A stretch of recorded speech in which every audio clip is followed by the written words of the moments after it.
Gospodin s vama. I s duhom tvojim. Navještaj Svetog Evanđelja po Ivanu. Slava tebi, Gospodine. Uz križ su Isusov stajale majka njegova, zatim sestra njegove majke Marija Kleofina i Marija Magdalena. Kad Isus vidje majku i krajnje učenika kojega je ljubio, reče majci: ženo, evo ti sina. Zatim reče učeniku: evo ti majke. I od toga časa uze je učenik k sebi. Riječ Gospodnja. Slava tebi, Kriste.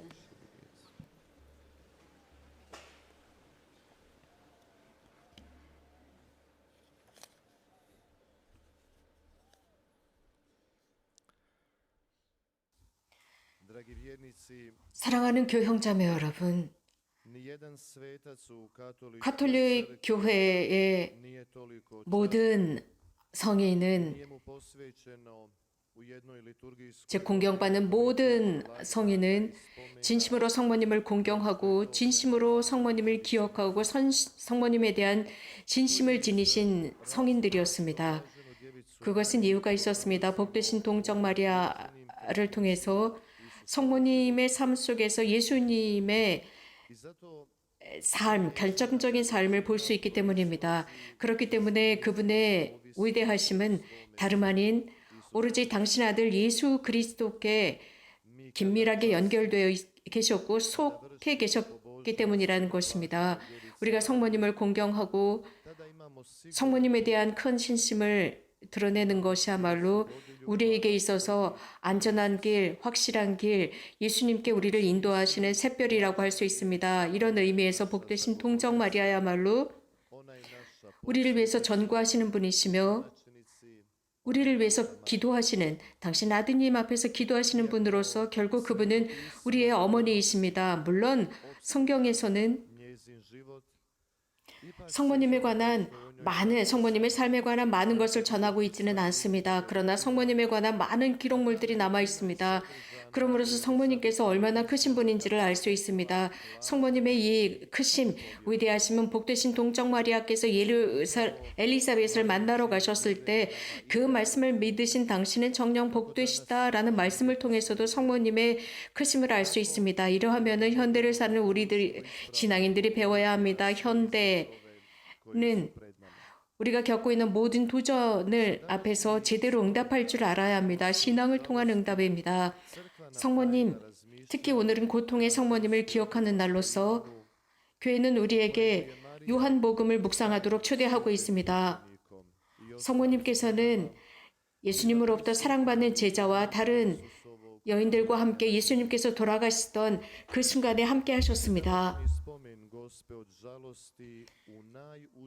그럼으로써 성모님은 큰 고통을 당하십니다. 고통을 당하시면서도 예수님과 긴밀한 관계를 맺고 계셨으며 당신의 성실함을 통해서 예수님의 그 고통 속에 참여하셨고 동참하심으로써 그 고통을 함께 느끼는 어머니셨습니다. 그것은 어머니의 삶 속에서도 느낄 수 있는 고통이었습니다. 그리스도, 즉 십자가에 달리신 그리스도의 그 고통을 통해서 모든 인류는 구원받을 수 있었습니다. 모든 사람은 이러한 예수 그리스도의 십자가의 고통을 통해서 제공된 구원의 대상이 되었고 십자가에 달리신 예수 그리스도께서는 그 십자가 위에서 모든 사람들을 해방하셨고 구원하셨습니다. 이러한 구원 계획 속에서 주님께서는 어머니, 예수님의 어머니가 어떤 방법으로든 등장하신다는 사실입니다. 모든 창조물의 구원 계획을 위해서 어머니의 역할은 필요했습니다. 예수님은 구원자로서 당신의 역할을 충분히 하셨지만 그 고통의 십자가 아래 계셨던 분은 고통당하시던 성모님, 그 성모님은 그 외아들께서 고통 중에 돌아가시는 모습을 보셔야만 했던, 그래서 아주 절체절명의 고통을 느끼신 어머니셨습니다. 과연 이 세상에 그 어떤 어머니가 당신의 눈앞에서 죽어가는 아들, 특히 아주 잔인하고 비참한 모습으로 죽어가는 모습을 보면서 고통을 느끼지 않을 어머니가 어디 있겠습니까? 예수님께서 골고타에서 십자가에 달리시기 전에 이미 성모님은 큰 고통을 당하셨습니다. 이미 당신의 아들의 운명이 어떤지를 알고 계셨기 때문입니다. 그것은 성모님과 양부 요셉이 성전에 예수님을 성전에 봉헌하려고 성전에 들어갔을 때 이미 시메온 늙은 예언자가 성모님에게 그 말씀을 해주셨기 때문입니다. 당시 이스라엘의 유대인들은 아들이 태어나면 40일 뒤에 성전에 봉헌하곤 했습니다. 즉, 첫 아들을 성전에 봉헌하기 위해서 성전에 들어가셨을 때 그날 성전에서 봉사를 하고 있었던 예언자 사제 시메온은 그 어린 아기를 품에 안고 예수님에 관한 예언을 하게 됩니다. 그래서 그 성모님께 이런 말씀을 하십니다. 칼날이 영혼을 찌를 것이다. 큰 고통을 느끼게 될 것이고 많은 사람들을 쓰러지게도 일으키게도 할 것이다 라는 말씀을 하시게 됩니다. 그 고통은 아마 우리가 상상할 수 없는 그런 고통이었을 것입니다. 하지만 침묵 중에 그러한 모든 말씀을 마음 안에 간직하셨다고 성경은 전하고 있습니다. 왜 그렇게 하셨을까요? 그것은 알 수 없습니다. 그리고 왜 성경의 저자들은 이러한 성모님의 그 고통을 침묵으로 표현했을까요? 그것은 알 수 없는 것입니다. 어쩌면 그 어머니로서의 고통을 도저히 표현할 수 없었기 때문일 수도 있습니다. 또한 예수님께서 골고타 십자가에서 돌아가시는 모습을 보는 어머니의 고통도 표현하기 어려웠을 것입니다. 어떤 저자는 이렇게 언급하고 있습니다. 딸이 죽어가는 모습을 보는 아버지의 고통을 표현한 저자였습니다. 수없이 그 그림을 그리고자 했습니다. 즉 고통당하는 아버지의 모습을 그리고자 했습니다. 하지만 그 화가는 도저히 그것을 표현할 수가 없었다고 합니다. 그 아버지 얼굴에 드러나는 고통을 드러낼 수가 없었기 때문에 단지 그 아버지의 얼굴을 검은색으로 처리할 수밖에 없었습니다. 그래서 그 그림을 보는 모든 사람들마다 혼자서 그 아버지, 딸이 죽어가는 모습을 보는 아버지의 표정을 혼자 상상하고 혼자 그려낼 수밖에 없었습니다. 그 화가조차도 표현할 수 없었던, 저자도 표현할 수 없었던 그 아버지의 고통. 즉, 그 딸이 아버지 앞에서 이 세상에서 죽어가는 모습입니다. 마지막 숨을 내쉬는 모습입니다. 과연 어떤 아버지와 어머니가 그 고통을 감당할 수 있었을까요? 성모님도 마찬가지였습니다. 그렇기 때문에 이러한 성모님의 고통을 성서의 저자들조차도 표현할 수가 없었을 것입니다. 그렇기 때문에 침묵으로 처리했습니다. 그래서 성모님의 그 고통을 침묵으로 가렸습니다. 그래서 우리들 각자가 그 성모님의 고통이 어떤 고통이었는지 우리들의 묵상의 주제가 되도록 했고, 우리들 각자가 우리들의 영혼과 우리들의 마음과 또 사제들의 강론 속에서 우리들 스스로 그 고통을 표현하도록 했습니다.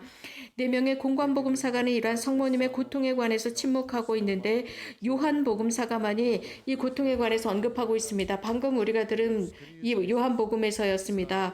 예수님께서 돌아가시던 그 십자가 아래에는 예수님의 어머니 마리아가 계셨다라고 표현하고 있습니다. 이 장면이야말로 가장 비극적인 장면이 아닌가 싶습니다. 그리고 시메온 예언자가 예언했었던 그 예언이 실현되는 순간이었습니다. 그 칼날이 성모님의 영혼을 찌르고 산산이 찢어놓고 지나가는 순간이었습니다. 이러한 순간을 성서 저자들은 표현할 수가 없었을 것입니다. 그래서 침묵하고 있습니다. 또한 구원자의 어머니를 향한 존경심 때문에 침묵하고 있을 수도 있습니다. 혹은 당시의 대중적인 문화 때문에 침묵하고 있을 수도 있습니다. 어머니의 그 큰 고통을 과연 어떤 표현으로, 어떤 붓으로 표현할 수 있었을까요? 도저히 표현할 수 없는 것입니다. 이러한 모든 상황 속에서 예수님의 삶 속에서 성모님은 예수님께 일어나는 모든 것을 마음에 간직하셨다라고 공관복음사가들은 전하고 있습니다. 바로 이 부분에 우리 모두를 위한 위로의 메시지가 있습니다. 우리가 매번 복음을 읽고 기도할 때마다 혹은 우리가 매번 예수님의 삶과 우리 각자 삶의 예수님의 현존을 묵상할 때마다 우리들의 내면 속에서 이런 것들을 관찰하고 우리들의 마음으로 관찰하도록 하고 있습니다. 왜 그렇겠습니까? pogotovo u 이유는 kulturi 마음입니다. čitavoga čovjeka.